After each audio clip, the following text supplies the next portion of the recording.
Now, I knew people would be surprised when we cast Isis as the first ever transgender woman on Top Model, but I had no idea that she would become famous all over the world. And when you take a look at the photos surrounding me, it's just as shocking to realize that Isis once looked like this. Yeah, let's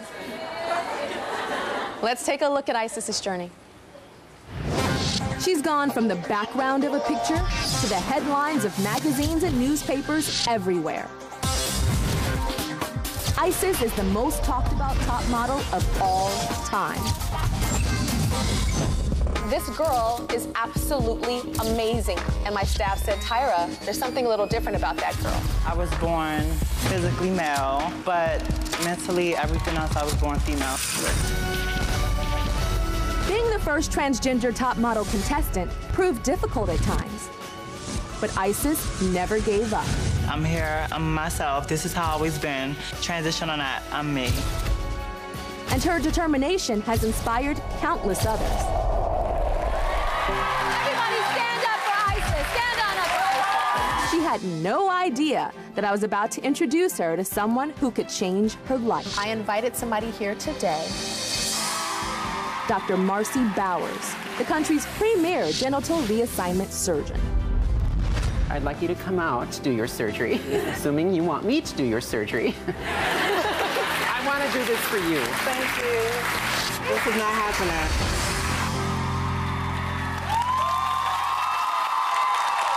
But it was happening. It was happening. It was Isis's dream. Check this out. It's 5 a.m., the morning of the surgery. Isis and her mother are heading to the hospital.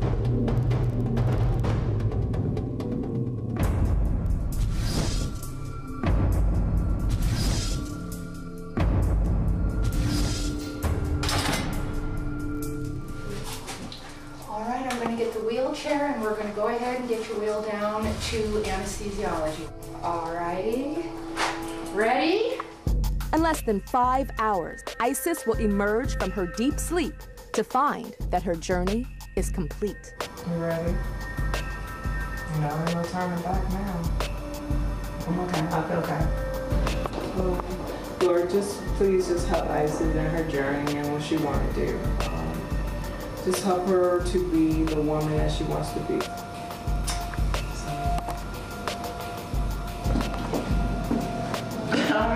Go.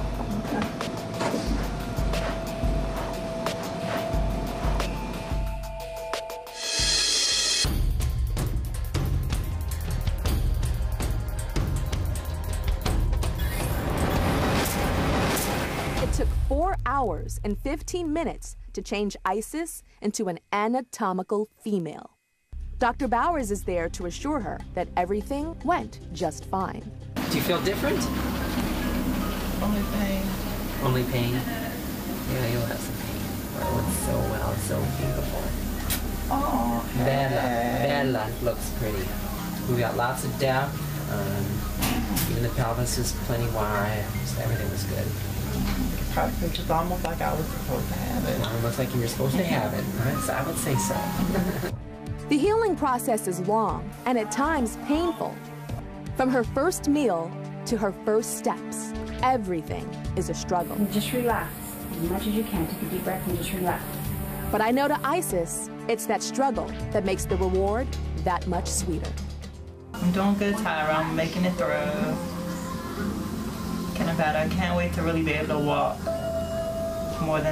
stand up for more than a second and just walking through my runway that I love so much.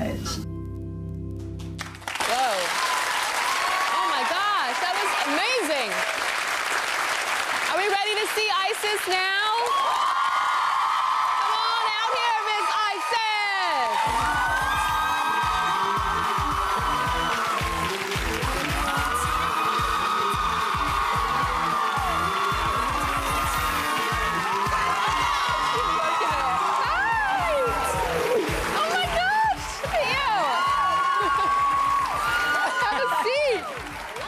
Okay, so you were in a lot of pain in that video, but you just came out here runway walking and strutting your stuff. Are you in pain right now? No pain. Really? Although, you know, it was very recent. I just knew what I had to do, and I was just ready to get back to the real me, the regular me, who I am. So. Tell me about the first time you looked in the mirror. You know, really looked in there. Oh, okay. Well, although it was, you know, swelling and bruising and everything, you know, I automatically felt more comfortable, you know, ready to just walk around the house with just my little shorts and, you know, just felt more confident, you know. Well, you have somebody very special in your life right now. Yeah. Isis has a boyfriend. What's his name? His name is Desmond. Hi, Desmond. How are you? Come on up here, Desmond. Come on up here. Hello, Desmond. So how long have you guys been together? About a little over a month now. A little over a month. And you met where? We met 3.5 years ago on MySpace. On MySpace. Okay. You met on MySpace. And did you know that she was transgendered when you met her? I did know. When I met her, she was a male. We were... So were you dressed as a guy back then? At the time, yes, I was about to start my transition, but he's a graphic designer, and at the time I was very big on my designs and my fashion design, so we kind of wanted to collaborate on a few things. It was more from like a friend perspective, and then it became like a best friend. He became my male best friend. So tell me about Isis and why you love her. She's strong, she's beautiful. She's my soulmate. You know, we were best friends for about 3.5 years. You know, it was never anything on that level. We just loved each other and cared for each other, just grew. We both helped each other in our dating situations. But I heard you had a dream about her, though. Yes, I did. When you were just friends. When we were just friends, I had a dream that I was getting married. And as the bride came down the aisle, you know, we were in some place tropical. We were on a cliff. The bride came down the aisle. It was Isis. I lied to her. I told her that she got married, and you know, she wanted to know what he looked like, how tall was he, was he dark, and I told her it was somebody else. And just after a while, it just weighed really heavy on my heart, and I had to tell her it was me. I can tell that your voice is shaking now. That you really love her. I do. I can tell. Okay, I'm sure everybody wants to know. It's a question that I do have to ask because I know it's on the mind of all of you at home. Would you consider yourself gay or bi or? She's a female.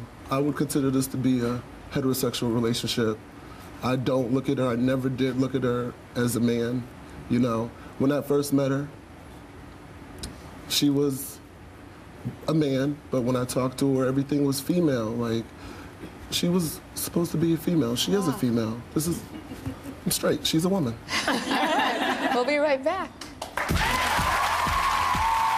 When Isis became the first transgender finalist on America's Next Top Model, she also became the most talked about, the most blogged about, the most Googled woman in top model history. Less than 1 month ago, Isis underwent genital reassignment surgery, and we've been following Isis from the very beginning of her journey, from being an anatomically male to being a woman that she's always felt that she was. Joining us is Isis and her boyfriend Desmond and her mom Sheree and Dr. Marcy Bowers, the surgeon who performed Isis's very delicate surgery. And by the way, Dr. Bowers is also transgender. Hello, everybody. Hello. Hi. So, Mama, how are you feeling now that your daughter has gone through this surgery? You were there by her side through every step of it. Yeah. It was fine. It was a lot of work. I had to lift her and actually go back to like changing diapers. You did?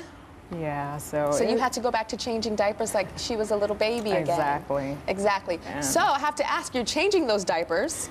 And when you changed those diapers before, it was different, right? A lot different. And now you're changing those diapers and going, oh my gosh, this is so different. Exactly. Yeah? I felt a little violated. You felt a little violated.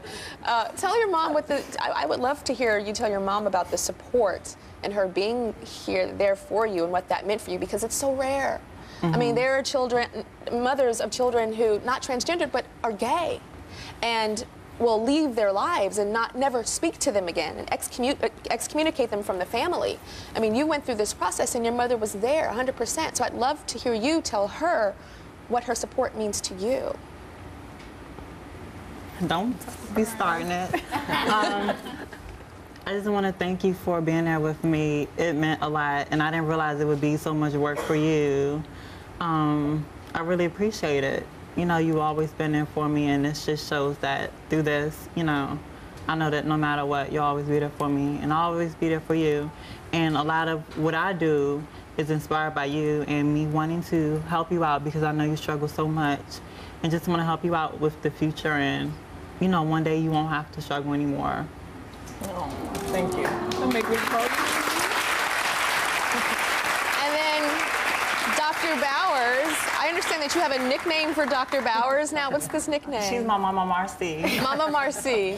And these are my 2 daughters. These are your 2 daughters. So would you say that Isis is a good patient? Or is she not following all of her... You know we love her. But she was what we call high maintenance. High maintenance? Are you serious? Oh my.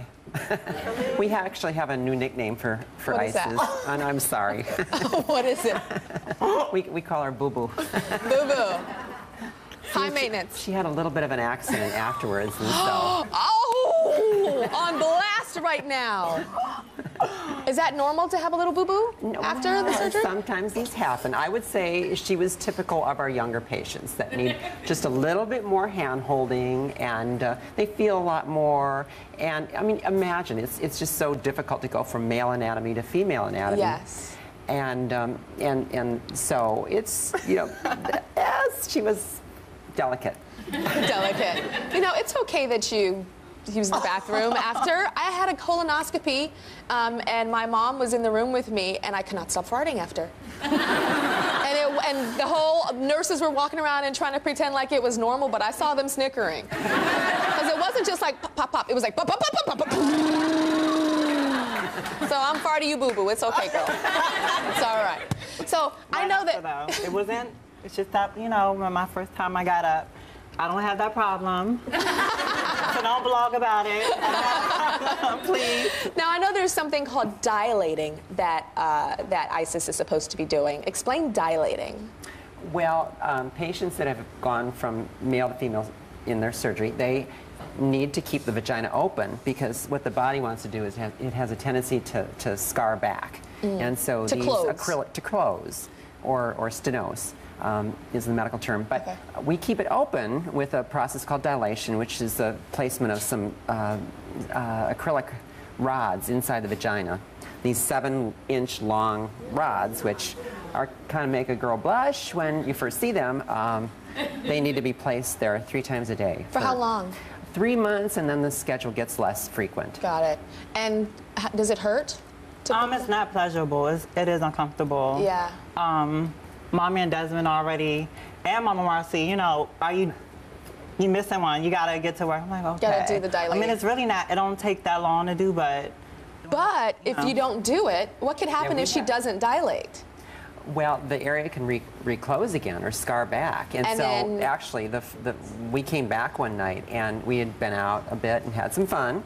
But we came back and had a little mother-daughter pep talk about dilating because she said to me, it hurts too much, I can't do it. And I'm like, oh my God, we came all this way. You are not gonna lose your you-know-what. And so let's talk about that. So is she dilating to be able to have sex? Yes. Is that what it is yes. for? To keep the vagina open and to allow, you know, potentially some action. So Desmond, are you over there going, come on, baby, you got to dilate? Yeah? Yeah. And I have to ask you about the surgery. Can you take us through the steps of making the penis the vagina? How does that happen? You said one time snip, snip. It's not snip, snip. It's more like rearranging the deck chairs. We're actually using homologous or same tissue parts from male anatomy and converting those to female. So the head of the penis becomes the clitoris, the skin of the penis becomes part of the vagina, the labia are created out of part of the scrotal sac, and part of the scrotum is used to lengthen the vagina. So wow. I heard it's almost like turning... It's a little bit like turning the male anatomy inside out but into the inside. the components are divided. Wow. Very interesting. We will be right back.